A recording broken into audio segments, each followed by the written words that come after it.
that is his modus operandi, it's okay. But sending goons ndani ya kanisa, Rais, what happened to you? Ndani ya kanisa, surely hao watu ya kanisa ndio walikuombea.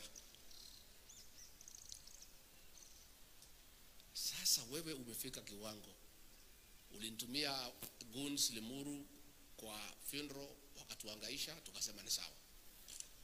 The other December ukatutumia goons huko Shamata, wakatuangaisha, tukasema ni sawa. Last week ulikuwa umetuma watu huko Nyeri nje ya kanisa. Sasa umekuja mpaka umeingia ndani ya kanisa. Sawa, tulikuwa tunafikiria utapanga nje ya kanisa. But you have become bold.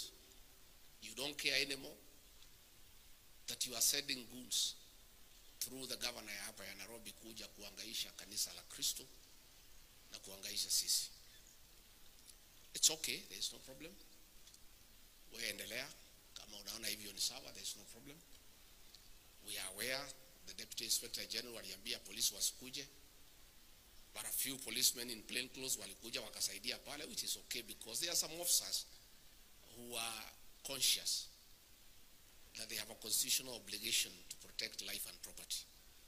Last week umetutumia polisi kutuangaisha Naivasha, which is okay.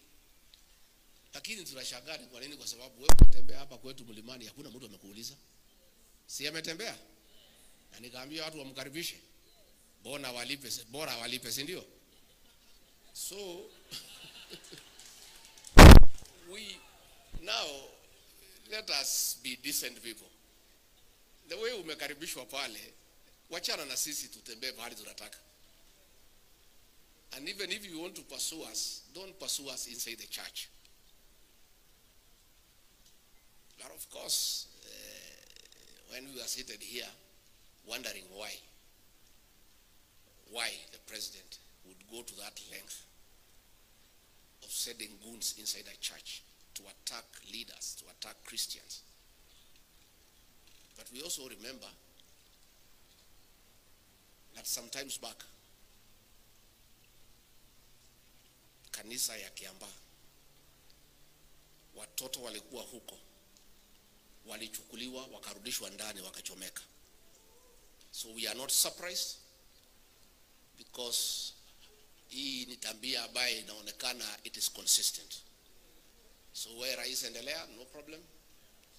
Lakini ujue hii kitendo ya leo, uhusiano yako na kanisa ya PCA is irreparably damaged ever. So wewe endelea tu vile unataka, it's okay, there's no problem. And other churches are seeing. Hakuna mtu haoni. Na mimi sijui ni kwa nini kama sisi we are nothing.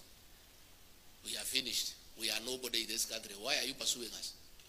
Si wachana na sisi tu tukae. Wewe uko na nguvu, uko na umaarufu mingi. Endelea. Wewe wachana na sisi. Sisi tuende kanisani tuombe Bwana, tuende nyumbani. Tuende mazishi tuzike rafiki, tuende nyumbani. Leave us alone. And I want to tell you, Rais, tafadhali, vile maneno naendelea hii Kenya, even if you eliminate Rigathi Gachagua, nothing will change. It will just complicate your politics more than is already complicated. And we have enough soldiers to carry on with the struggle. You know, you may bring me down if that is what you think will help you, but we have enough soldiers here to carry on with the struggle. So sisi tunakualika ufanye vile unataka. Governor, hawa watu ya Kasarani walikuchagua. You cannot pay them back by kutuma goons kwa kanisa.